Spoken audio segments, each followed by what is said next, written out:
Police ने रात गए मुलजिम को गिरफ्तार कर लिया। इल्जाम है कि हाजी कानपुर तशद्दुद केस में अहम फाइनेंसर है।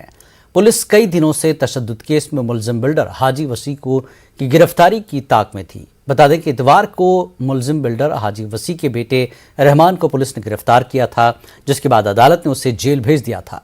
आपको बता दें कि कानपुर में 3 जून को यह तशद्दुद हुआ था।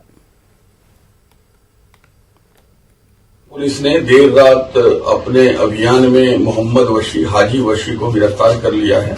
हाजी वसी बेकनगंज थाना क्षेत्र में 3 जून को हुई घटना के एक प्रमुख अभियुक्त हैं और हाजी वशी मुकदमा संख्या 42, 43 और 44 थाना बेकनगंज कानपुर में वांछित अभियुक्त रहे हैं। इनके खिलाफ हमने NBW भी ले रखा था और इन तीनों मुकदमों में इनकी तलाश लगातार की जा रही थी।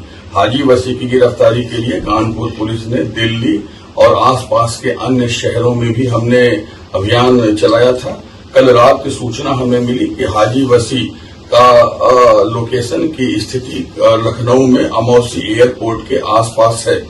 सूचना मिलने के साथ साथ कानपुर पुलिस ने तेजी से कार्रवाई करते हुए हाजी वसी को इंटरसेप्ट करके गिरफ्तार किया है और इस समय हाजी वसी से पूछताछ जारी है। हम जल्दी ही पूछताछ और अन्य विधिक कार्यवाही करते हुए न्यायालय के समक्ष हाजी वसी को पेश करेंगे और जैसा न्यायालय का निर्देश होगा वैसी अग्रिम